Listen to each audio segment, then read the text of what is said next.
Friends, आज की कहानी है मेरी खामोशियाँ भाग 4। पिछले भाग में आपने पढ़ा, एक बार फिर राजीव ने खुशी को जबरदस्ती अपनी बाहों में भर लिया। खुशी राजीव से छूटने की नाकामयाब कोशिश करने लगी। खुशी ने राजीव को धक्का दे दिया। पास में जल रही सभी कैंडल्स बुझ गई, एक दो को छोड़कर। सॉरी राजीव, खुशी राजीव से दूर जाते हुए बोली। राजीव ने खुशी के बालों को पकड़कर उसे दीवार के सहारे खड़ा कर दिया। राजीव, दर्द हो रहा है, छोड़ो मुझे। रोते हुए खुशी बोली। चुप, एकदम चुप। अगर एक भी लफ्ज कहा तो मेरे सामने, नहीं तो आज तुम्हारा खूबसूरत चेहरा देखने लायक नहीं छोड़ूंगा। अब आगे। खुशी की आंखें पूछ रही थी, आखिर उसने किया क्या है कि राजीव इतना गुस्सा हो रहा है। साला, हम यहाँ रोज तिल तिल कर मर रहे हैं और तुम्हें बस अपनी नौटंकी सूझ रही है। दूसरों के साथ रासलीला रचते वक्त तो तुम्हें समय की जरूरत नहीं पड़ती और अपने पति के साथ परेशानी हो रही है। कहना क्या चाहते हो राजीव? दर्द हो रहा है, छोड़ो मुझे। प्लीज राजीव, छोड़ दो, खुशी ने चीखते हुए कहा। राजीव, पहले विकास के साथ अपना मुंह काला किया और जब उससे बात नहीं बनी तो मेरी जिंदगी बर्बाद कर दी। कितने यार है तुम्हारे, सच सच बता दो वरना मैं। खुशी, राजीव तुम गलत समझ रहे हो, मैंने ऐसा कुछ भी नहीं किया है। विकास से तो मैं बात भी नहीं करती। तुम्हें पता है उसने मेरे साथ एक बार बदतमीजी भी की थी। राजीव, कितनी बड़ी झूठी हो तुम। आज जब सच्चाई सामने आई तो सारा दोष मेरे दोस्त पर डाल रही हो। मेरा यकीन करो राजीव, मैं खुद की कसम खा के कह रही हूँ, खुशी ने रोते हुए कहा। यकीन तो मैं तुम्हारा तोड़ूंगा। इसी यकीन को जीतने के लिए अच्छे से पेश आया हूँ इतने दिनों से। अब बदला लेने का सही समय है। तुम्हारी मासूमियत के जाल में मेरे घर वाले फंस सकते हैं, मैं नहीं, समझी? अपने चेहरे का ये भोलापन किसी और यार पे आजमाना। राजीव ने उसे धकेलते हुए कहा। खुशी बहुत कुछ बोलना चाहती थी, लेकिन राजीव ने उसके मुंह में रुमाल ठूसकर रस्सी से बांध दिया।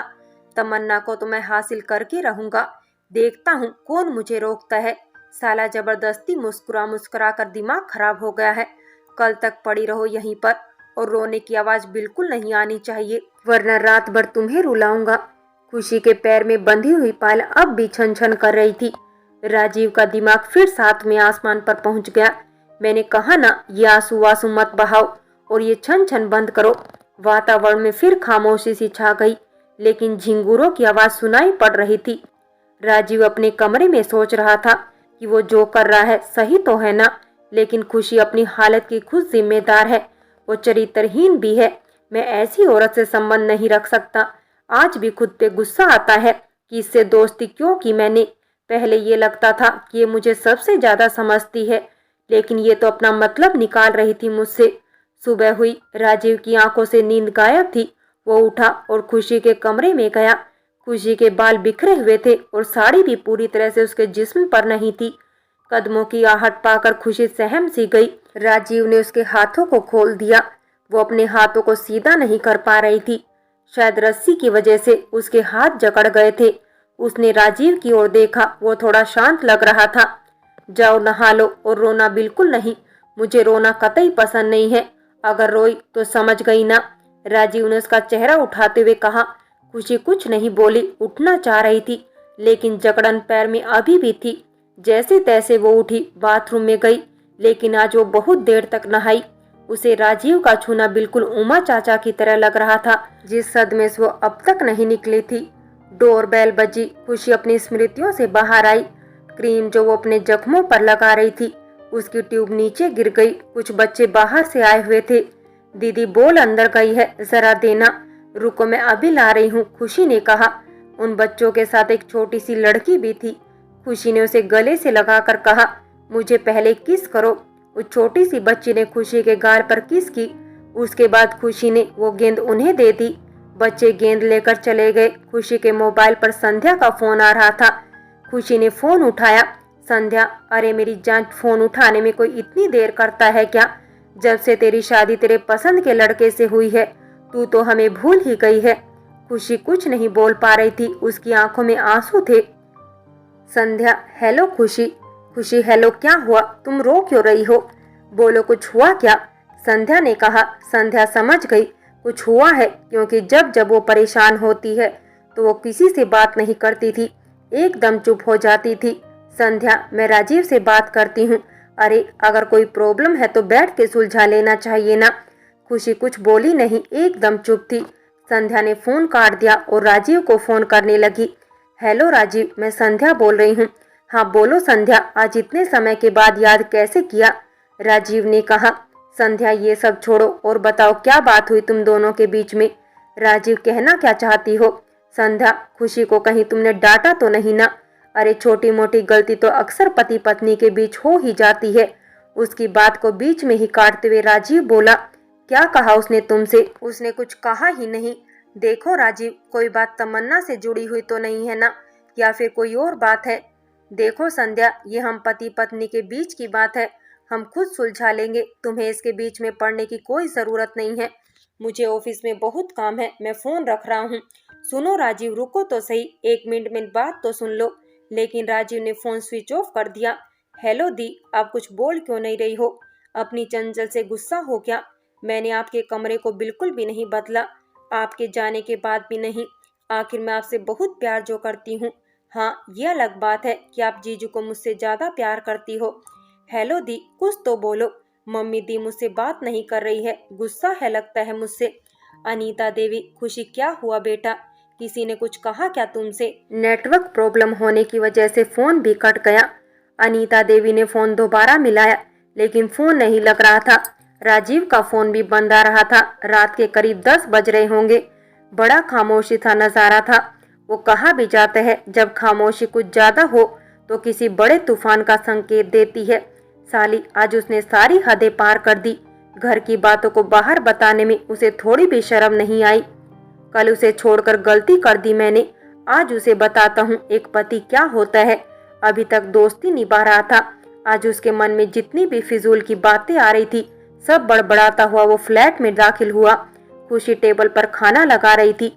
राजीव अपने गुस्से को कंट्रोल करते हुए रूम में कपड़े चेंज करने लगा। वो कमरे में कपड़े चेंज नहीं कर रहा था, बल्कि पूरा कमरा बिखेर रहा था। उसकी कंपनी से मिली हुई डायरी जो उसने खुशी को दी थी टेबल पर रखी हुई थी, वो उसके हाथों से लगकर नीचे गिर गई।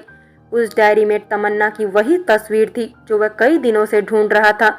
उसे पूरा मामला समझ में आने लगा कि खुशी उसे तमन्ना की हर एक चीज से दूर करना चाहती है। गुस्से में ही वो कमरे से बाहर निकला और टेबल पर रखा हुआ खाना, जिनमें उसकी फेवरेट आलू की पूरी बनी हुई थी, वो फेंक दिया। इतने दिनों से इस तस्वीर को ढूंढ रहा हूँ और तुमने इसे छिपा दिया। साला, मैं पूरी पूरी रात सो भी नहीं पाया था। खुशी, मैंने कुछ नहीं कहा, वो कपड़े धोते वक्त मिली थी मुझे कुछ काम था इसलिए। खुशी रोई नहीं, बस रोने ही वाली थी। राजीव, अच्छा जलाने का इरादा था इस तस्वीर को? साली चरित्रहीन, खुद तो मेरे दोस्त से संबंध रखती है और सबके सामने सती सावित्री बनती है। खुशी, हमें चरित्रहीन मत कहो, मैं पवित्र हूँ, मैं बस तुमसे। आगे बोलते बोलते वो रुक गई। राजीव, मुझे तो शक है कहीं चंचल भी तुम्हारी तरह ही चरित्रहीन तो नहीं। खुशी से ये बात बर्दाश्त नहीं हुई। उसने राजीव की कॉलर पकड़ ली। मेरी बहन के बारे में कुछ मत कहो राजीव। उसके हाथ कांप रहे थे, लेकिन आंसुओं पे अभी भी कुछ नियंत्रण था। साली, तुम्हारी ये हिम्मत कि तुम मुझसे इस तरह बात करती हो। खुशी के दोनों हाथों को पकड़कर पीछे की ओर ले जाते हुए राजीव ने कहा, तुम्हारी पत्नी हूँ, कोई जानवर नहीं जो तुम मुझसे इस तरह पेश आ रहे हो। एक बार मेरी बात तो सुन लो पूरी, खुशी ने कहा। राजीव, कुछ नहीं सुनना मुझे। पत्नी बनने का बहुत शौक है ना तुम्हें? चलो मैं तुम्हें पत्नी बनाता हूँ। राजीव खुशी को उठाकर स्टोर रूम की ओर, जहाँ घना अंधेरा था, ले गया।